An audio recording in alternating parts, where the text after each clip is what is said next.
अऊज़ु बिल्लाहि मिनश्शैतानिर्रजीम बिस्मिल्लाहिर्रहमानिर्रहीम अल्हम्दुलिल्लाहि अहलिही वस्सलातु अला अहलिहा।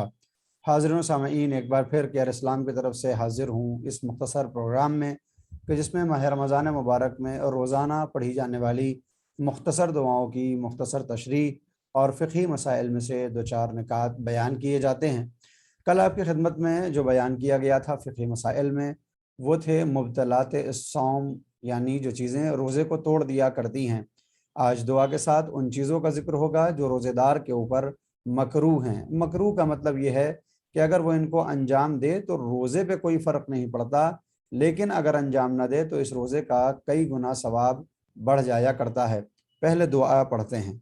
बिस्मिल्लाहिर्रहमानिर्रहीम। अल्लाहुम्मरज़ुक़नी फ़ीही रहमतल अयतामे व इतआमत तआम व इफ़शा अस्सलामी व सुहबतल किराम बितौलिक या मलजा अल आमिलीन। बारह इलाहा, इस महीने में मुझको यतीमों के साथ शफ़क़त व मेहरबानी का जज्बा इनायत फरमा, खाना खिलाने, अमन व सलामती को आम करने और शरीफों और बुज़ुर्गों की सोहबत इख्तियार करने का मौका दे। अपनी करम फरमाई से ए उम्मीद करने वालों की जाए उम्मीद। अगर आप गौर फरमाएँ तो इस दुआ में यतीमों के साथ शफ़क़त और मेहरबानी का सलूक करने की दुआ की गई है।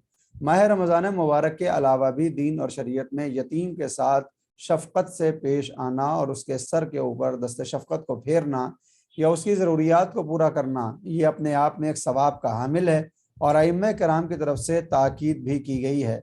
लिहाजा एक रवायत में यहाँ तक आया कि अगर कोई यतीम का माल खाता है गैर जायज़ तरीक़े से, तो फिर वो गोया अपने शिकम को जहन्नम की आग से पुर करता है।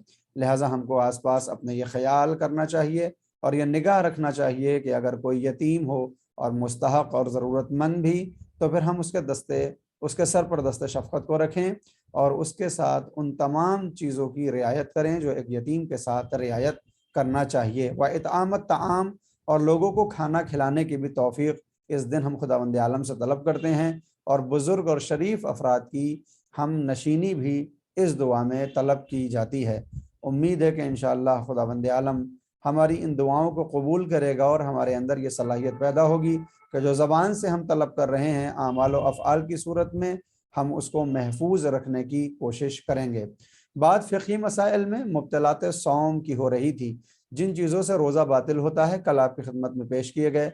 दोबारा सिर्फ नाम ले लूँ तो खाना पीना, जिमा, इस्तिमना, 2 मरतबा जाग कर सो जाना, हलक़ तक अपने गुबार को पहुँचाना, खुदा रसूल और अइम्मा के ऊपर बुहतान बांधना, या और जो बाकी चीज़ें हैं उनमें मसलन पैगम्बर इस्लाम, अल्लाह और इमामों के ऊपर इल्ज़ाम लगाना और इल्ज़ाम के साथ साथ ऐसी बातों को मंसूब करना जो उन्होंने न कही हों न बताई हों, हम जानते हों कि ये उन्होंने नहीं कहा और उनकी तरफ हम उसको मंसूब कर दें।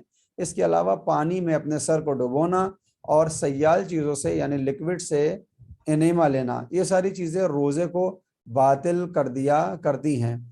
इसके अलावा जो एक अहम चीज़ बचती है कि जो रोज़े को बातिल करती है, बाज़ अफराद ने उसको शुमार किया है और बाज़ ने नहीं, वो है जानबूझकर इस्तिफ़राग करना। अलबत्ता जब ये कहा जाता है कि मुब्तलात सौम, तो बाज़ मराजे ने जो मुब्तलात सौम की 9 चीज़ों को ज़िक्र किया है उनमें एक को इजाफ़ा भी किया गया है। अलबत्ता ये इस्तिफ़राग यानी जानबूझकर उल्टी करना, ये तय करना हर मर्जा के यहाँ पाया जाता है।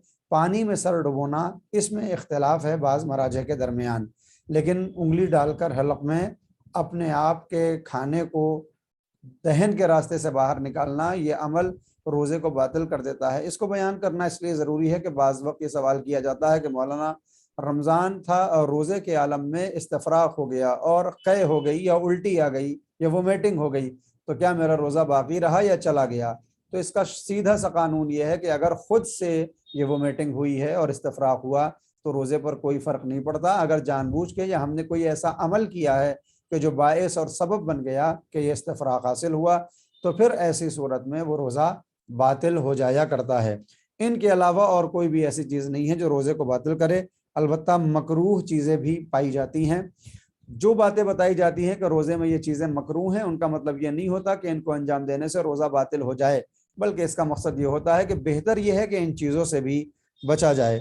سب سے پہلے ہے ملاعبہ با ہمسر، یعنی اپنی زوجہ کے ساتھ یا اپنے شوہر کے ساتھ ایسے افعال و اعمال کو انجام دینا جو نجاست پر تو نہ پہنچیں لیکن اس سے پہلے والی حالت تک پہنچ جائیں، یہ روزے کی حالت میں مکروہ ہوتا ہے۔ اگر نجاست کی حالت میں پہنچ جائے تو پھر تو روزہ باطل ہو گیا، لیکن اگر وہاں تک نہ بھی پہنچیں تب بھی ان چیزوں سے احتیاط ضروری ہو جایا کرتی ہے۔ نمبر 2، سرما لگانا۔ عام طور پر جب یہ کہا جاتا ہے روزے میں سرما لگانا تو پھر یہ سمجھا جاتا ہے کہ ہر طرح کا سرما منع ہے، جبکہ اس کے لیے شرط یہ ہے کہ وہ سرما کہ جس کی رطوبت یا جس کی بو ہماری حلق تک محسوس ہونے لگے، ایسا گاڑھا سرما لگانا مکروہ ہے، البتہ حرام وہ بھی نہیں۔ خون دینا جبکہ وہ کمزوری کا باعث ہو، یہ بیان کرنا اس لیے ضروری ہے کہ عام طور پر خون دینے کے متعلق بھی سوال کیا جاتا ہے۔ اگر خون دینا کمزوری کا باعث نہ بنے تو مکروہ بھی نہیں ہے، لیکن اگر کمزوری کا باعث بنے تو صرف مکروہ ہے، حرام نہیں، یا روزے کو باطل نہیں کرتا۔ انفیہ کا استعمال کرنا یعنی انہیلر کا استعمال کرنا، مگر شرط یہ ہے کہ یہ انہیلر آپ کے حلق تک داخل نہ ہو، کہ اگر داخل ہو جائے تو پھر یہ روزے کو باطل کرنے کا سبب ہو سکتا ہے۔ پھولوں کو سونگھنا، بالخصوص نرگس کے پھول کو سونگھنا مکروہ ہے، لہٰذا عطر لگانا مکروہ نہیں ہے، صرف پھول کو اور بالخصوص نرگس کے پھول کو سونگھنا مکروہ فہرست میں رکھا گیا ہے۔ جامد چیزوں سے انیما لینا، اگر کوئی لکوڈ سے انیما لیتا ہے تو روزہ باطل ہوگا، لیکن اگر کوئی سالڈ چیز سے انیما لیتا ہے یا کوئی شیاف یا کوئی ایسی دوا لیتا ہے تو پھر یہ مکروہ ہوتا ہے۔ اپنے لباس کو تر کرنا، یعنی گرمی اتنی زیادہ ہو کہ برداشت سے باہر ہو تو ہم یہ کہیں کہ ہم بیٹھے ہوئے ہیں، میرے اوپر پانی ڈال دو، اور اسی تر لباس کے ساتھ ہم کچھ دیر گزاریں، تو ایسا کرنا مکروہ ہے۔ عورت کا پانی میں بیٹھنا، کوئی ٹب میں یا باتھ ٹب میں اگر کوئی روزہ رکھنے کے بعد خاتون بیٹھ جائے تو روزہ باطل نہیں ہوتا، لیکن یہ عمل مکروہ کی فہرست میں شامل ہوتا ہے۔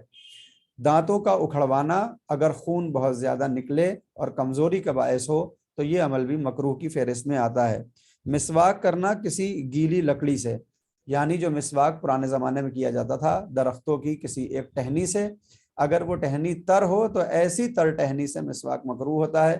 پیسٹ کرنا یا برش کرنے سے روزہ نہ مکروہ ہوتا ہے، وہ تو ہمارے یہاں ہوتا ہی نہیں، روزے میں وہ کام مکروہ بھی نہیں ہے اور یہ روزے کو توڑتا بھی نہیں۔ مزمزے بدون غرض اقلائی، یعنی کلی کرنا بغیر کسی مقصد کے، ایک مرتبہ ہم کلی وضو میں کرتے ہیں تو اس میں تو کوئی حرج نہیں، لیکن بغیر بات کوئی دن بھر اگر کلیاں کرتا رہے تو پھر یہ عمل مکروہ کی فہرست میں شامل ہے، حرام یہ بھی نہیں ہے۔